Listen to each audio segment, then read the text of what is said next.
தமிழ்நாடு காவல்துறை வந்து உங்களுடைய அந்த வீடியோவுக்கு மறுப்பு தெரிவிச்சிருக்கு. அப்படி எந்த அவங்க விதமான சம்பவம்? தெரிவிக்கலாங்க. ஆனா இது எனக்கு வர்ற கமெண்ட்டுகள் எல்லாம் எவ்வளவு தப்பா அவன் யூஸ் பண்ணியிருக்கான்னு நினைக்கும் போது ரொம்ப மனசு கஷ்டமா இருக்கு. அதை நான் கேட்டதுலேருந்தே எனக்கு நெஞ்சு பொறுக்குதில்லையே அப்படிங்கிற பேர்ல இயக்குனரும் நடிகருமான பாக்கியராஜ் வெளியிட்ட பகீர் வீடியோ தான் சமூக வலைத்தளங்கள்ல பரவி பரபரப்பை ஏற்படுத்திக்கிட்டு இருக்கு. அதுவும் முன்னாள் மேயரும் மனிதநேயம் அறக்கட்டளை நிறுவனருமான சைதை துரைசாமியின் மகன் வெற்றி துரைசாமி ஹிமாச்சல பிரதேசத்துல ஏற்பட்ட விபத்தில் ஆற்றில் மூழ்கி உயிரிழந்து 8 நாட்களுக்கு பிறகு கண்டெடுக்கப்பட்ட நிலையில் பாக்கியராஜ் சொன்ன தகவல் தான் பலருக்கும் அதிர்ச்சியூட்டியிருக்கு. ஒரு சில விஷயங்கள் கேள்விப்படும் போது அது கடைசி வரைக்கும் நம்ம மனசுக்குள்ள ஒரு ஆறாத ரணமான நம்மளுக்கு ஊட்டிக்கிட்டே இருக்கும். அப்படி ஒரு விஷயம் இது எத்தனை பேருக்கு தெரிஞ்சிருக்குன்னு தெரியல, தெரியாதவங்க தெரிஞ்சுக்கணும்னு சொல்கிறேன். அதாவது பாக்கியராஜ் தன்னோட வீடியோவில் என்ன சொல்லியிருக்காருன்னா, அந்த மேட்டுப்பாளையத்துலேருந்து ஒரு 10-15 கிலோமீட்டரில் பத்திரகாளியம்மன் கோயில்னு ஒரு ஃபேமஸான கோயிலுக்கு, அதுக்கு பக்கத்தில் நெல்லித்துறை, இதெல்லாம் வந்து நாங்கள் ஷூட்டிங் எடுக்க போகிற ஸ்பாட்டு. அங்கே வந்து அம்பரம்பாளையம் ஆறுன்னு சொல்லிட்டு ஒரு நீலகிரி மேலேருந்து வரக்கூடிய ஒரு ஆறு ஓடிக்கிட்டு இருக்கு. இந்த ஆத்தோரத்தில் வந்து இந்த கோயிலுக்கு வர்றவங்களோ, இந்த மாதிரி ஷூட்டிங் வர்றவங்க, இல்லைன்னா இந்த பிக்னிக்கு பசங்க சனி ஞாயிறு வர்றவங்க, இவங்கெல்லாம் வந்து அங்கே போய் அந்த ஆற்றுல இறங்கி நீச்சல் அடிக்கிறதுங்கிறது வழக்கம். இப்படி நீச்சல் அடிக்கும்போது திடீர்னு சில பேர் காணாமல் போயிடுவோம். என்னென்னா சுழலில் சிக்கி எங்கேயோ தண்ணி உள்ளே இழுத்துட்டு போயிடுச்சு அப்படின்ட்டு அங்கே கரையோரம் பூரா தேடுறது, அங்கே இங்கே நல்லா தேடி பார்க்கும்போது அப்புறம் சில பேர் சொல்லுவாங்க அங்கே உள்ள சுழல் இருக்கும், அந்த சுழல் உள்ளே இழுத்து எங்கேயாவது போய் பாறைக்கடியில் அங்கே இங்கெல்லாம் உள்ள எங்கே மாட்டிக்கிறதுக்கு சான்ஸ் இருக்குது அப்படிங்கிற மாதிரி சொல்லி அப்போ அங்கே அந்த பக்கத்தில் கிராமத்தில் வந்து இந்த தண்ணிக்குள்ளே ரொம்ப நேரம் முங்கி இருந்து இந்த மாதிரி ஏதாவது ஆச்சுன்னா எடுத்துகிட்டு வர்றதுக்கு ஒரு ஆள் இருக்கா அப்படிங்கிற மாதிரி எல்லாம் சொன்னாங்கன்னு சொல்லி அப்புறம் அந்த ஆளை போய் கேட்டால் இல்லைங்க, அது மூச்சு அடக்கி 5 நிமிஷம்லாம் உள்ளே இருக்கும்போது எனக்கே சுழல் நான் மாட்டினேன் என்ன ஆகிறது அப்படின்னா கெஞ்சி கூத்தாடி 1000 ரூபான்னு சொல்லி அப்புறம் முடியாது அதனால் அப்படின்னு சொல்லி அப்புறம் 1000 வருது, 2000, 2500 ஆள் வசதி பொறுத்து எப்படியா கொஞ்சம் பாடி எடுக்கிறதுக்கு பாருப்பா தேடி எடுத்து கொடு அப்படின்னு சொல்லி அதுக்கப்புறம் இவன் போய் ஒரு இடம் தேடுவான், அப்புறம் இன்னொரு இடம் தேடுவான், அப்புறம் 3வது இங்கே ஒரு இடத்துல முங்கி ஒரு 2-3 நிமிஷம் 4 நிமிஷம் 5 நிமிஷம் கழிச்சு வெளியே வருவான். அவனால் அவ்வளோ தம் கட்ட முடியும் உள்ள தண்ணிக்குள்ளே. அப்புறம் பார்த்தா பாடியை எடுத்து வந்துடுவான். அவனுக்கு பேசின பணத்தை சரி பரவாயில்ல எடுத்து கொடுத்துட்டானே, பாடியாவது கிடச்சதுன்னு கொடுத்துருவாங்க. இது இப்படி அடிக்கடி நடக்கிறது உண்டு. இது வரைக்கும் சொன்னதெல்லாம் ஓகே, இதுக்கப்புறம் அவர் சொன்னதுதான் இப்படியெல்லாம் கூட நடக்குமான்னு பதைக்க வச்சிருக்கு. அதுக்கப்புறம் தான் பின்னால் ஒரு நாள் தெரிஞ்சது என்னன்னா, இவனுக்கு நல்லா முங்குற பழக்கம் இருக்கிறதுனால, தண்ணிக்குள்ளே முங்கி மூச்செடுக்கிற பழக்கம் இருக்கிறதுனால அங்கே வந்து குளிக்கிறவங்கள பார்த்துக்கிட்டே இருந்து யாராவது 2 பேர் 3 பேர் அப்படி விளையாண்டுக்கிட்டு அப்படி குளிச்சுட்டு இருக்கும்போது ஒருத்தர் 2 பேர் அப்படி தூரமாக அப்படி குளிச்சுட்டு இருந்தாங்க போது இவன் தண்ணி கடியில் முங்கி வந்து டப்புன்னு காலை பிடிச்சி இழுத்து அப்படியே கொண்டு போய் அவங்கள அப்படியே பாறையில் போய் சொல்லி விட்டுருவாங்க. ஸோ தம்மு அவங்களால பிடிக்க முடியாது, இல்லை தண்ணி குடிச்சிடுவாங்க, பாறையில் சொல்லி விட்டால் வெளியே வர முடியாது. இவன் நைஸாக வந்து அந்த எங்கேயும் ஏறி போயிடுவான். அப்புறம் எல்லாம் வந்து தேடும்போது இவனே வந்து எடுத்து கொடுக்குற மாதிரி இது ஒரு தொழில் மாதிரியே ஒருத்தன் பண்ணிட்டு இருந்தான்னா இது எவ்வளவு கஷ்டம். ஒருத்தனை அடித்து காசு பிடிங்கிறதோ இல்லை அடித்து கொடுக்குறதோ ஏமாற்றி கொடுக்குறது இதெல்லாம் கூட பரவாயில்ல. இப்படி வந்து தண்ணி கடியில் வந்து அவனுக்கு தம் கட்டுறதுக்கான ஒரு இது இருக்குதுன்னு சொன்னோடனே அந்த பவரை வந்து எவ்வளவு தப்பாக அவன் யூஸ் பண்ணியிருக்கான்னு நினைக்கும் போது ரொம்ப மனசு கஷ்டமாக இருக்குது. அதை நான் கேட்டதுலேருந்தே எனக்கு இது அந்த ரிவரோரமாக நிறைய இடங்களில் அந்த அங்கேருந்து தாண்டினா பவானி அரும்பாங்க, அப்புறம் கொடி அறியுமாங்க. இந்த ஆத்தோரமெல்லாம் இந்த மாதிரி சமாச்சாரங்கள் நிறைய நடக்குதுன்னு இப்போல்லாம் போர்டு வச்சுட்டாங்க. அங்கே ரொம்ப கேர்ஃபுல்லாக இருங்க, தனியாக ஒத்தையில் போய் இது பண்ணாதீங்க அப்படி இப்படிங்கிற மாதிரிலாம் சொல்லி போர்டு வச்சுட்டாங்க. அதனால் அந்த சைடு போகிறவங்களும் கொஞ்சம் கேர்ஃபுல்லாக இருங்க. இப்படி கூட சில ஜென்மங்கள் இருக்குது அப்படின்போது கேட்கும்போது மனசுக்கு ரொம்ப கஷ்டமாக இருக்குது. இப்படி அவர் சொன்னதுதான் சுற்றுலா தலங்களுக்கு குளிக்க போறவங்களை எல்லாம் பீதியடைய வச்சிருக்கு. ஆனா கோவை மாவட்ட காவல்துறையோ அப்படிப்பட்ட சம்பவங்கள் எதுவும் நடக்கலன்னு மறுப்பு தெரிவிச்சிருக்கு. தமிழ்நாடு அரசின் அயன் கார்த்திகேயன் தலைமையிலான TN ஃபேக்ட் செக் பிரிவும் இதை மறுத்திருக்கு. இந்த நிலையில தான் சத்தியம் டிஜிட்டல் டீம் தொடர்பு கொண்டு பேசிய போது போலீஸ் அப்படிதான் சொல்லும், நான் சொல்றது உண்மை அப்படிங்கிற தொனியில நம்மிடம் இயக்குனர் பாக்கியராஜ் சொன்ன தகவல்கள் அதிர்ச்சி அடைய வைக்குது. சார், இப்போ நீங்க ஒரு நெஞ்சு பொறுக்குதில்லைன்னு ஒரு வீடியோ ஆமாங்க அவனை போட்டிருந்தேன். ஏன்னா அதுதான் வந்து இப்ப இன்னைக்கு ரொம்ப பதபதைக்கிற ஒரு விஷயமா இருக்கு எனக்கு. இது எந்த அடிப்படையில சார் நம்ம போட்டிருக்கோம்? இது மாதிரி நடந்திருக்குல்ல சார் இது சம்பவம்? இது நடந்திருக்குங்களே, அது பின்னாலேயே கமெண்ட் அடிச்சு அவங்க எழுதியிருக்காங்களே நிறைய பேரு. Okay sir. அந்தந்த ஊருக்காரங்க அவங்கன்னு சொல்லிட்டு. சரிங்க சார். ஆமா சார் எங்க ஏரியால கூட இப்படி இருந்தது, ஆமா இப்படி எல்லாம் நடந்தது, வாஸ்தவம் தான். இல்ல இது வந்து அதான் கரெக்டா கண்டுக்கல அப்படி இப்படின்ட்டு, சரிங்க போலீஸ் சார். கரெக்டான ஆக்ஷன் எடுக்கல அப்படி இப்படின்னு சரிங்க சார். சரிங்க சார். சரிங்க சார். எல்லாரும் அப்பப்ப கமெண்ட் பண்ணிட்டு இருக்காங்க. அவ்வளவுதான். இது என்னன்னா இது எப்போ ஒரு மாசத்துக்கு முன்னாலேயே நான் சொல்ல வேண்டியது. சரிங்க சார். அது அப்படி இந்த வேலை அந்த வேலைன்னு தள்ளிக்கிட்டே வந்தது. அப்புறம் கரெக்டா இது இந்த நேரம் பார்த்து சிக்காய் போச்சு. வேற இப்ப இந்த சைததுரைசாமியினுடைய மகன் இறப்பு கூட நீங்க அதை மையப்படுத்தி தான் அதை சொல்றீங்களா? மையப்படுத்தி எல்லாம் ஒண்ணும் கிடையாது. அதுக்கு இதுக்கு அதே சம்பந்தமே மாதிரி இல்ல. இல்ல தண்ணி ஆக்சிடென்ட் அப்படின்னு சொல்லும் போது அந்த மாதிரி நிறைய விஷயங்கள் நடக்குது இல்லையா? ஆமா சார். தண்ணியில வாட்டர்ல ஆக்சிடென்ட்ல போய் மாட்டிக்கிறது அப்படிங்கிறது மாதிரி. அது அப்ப எப்பவோ இது ஒண்ணு ஆமா இப்படி ஒண்ணு நமக்கு ரொம்ப நாளா மைண்ட்ல இருக்கு இப்படி கேள்விப்பட்டது அப்படின்னு புரியுது சொல்லி. சார். இப்ப நம்ம ஷூட்டிங்லாம் போகும்போது அப்படி யாராவது அது மாதிரி ஏதாவது incident அப்படி போகும்போதுதான் சார் தெரியுது அங்க இங்க இப்படி நடந்திருக்காங்க. ஸ்விம்மிங் ஏதாவது போனோம்னா சொல்லுவாங்கல்ல, ஆமாங்க சார்.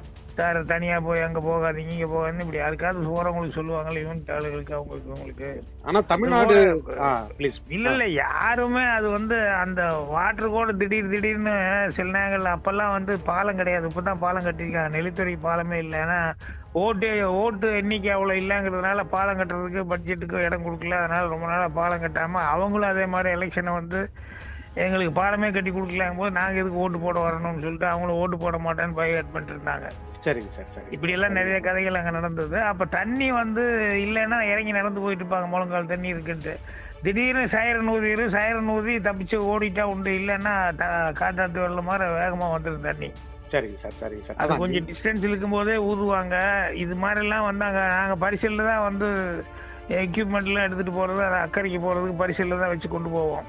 சரிங்க சார். சரிங்க சார். அந்த மாதிரி எல்லாம் ஷூட்டிங் போற இடத்துல வர இடத்துல இதெல்லாம் கேள்விப்பட்டதுதான். வேற எங்க விபத்துகள் நடக்கிறதுன்றது வேற. இது மாதிரி போய் குளிக்க போறாங்க, அங்க விபத்துகள் சார்.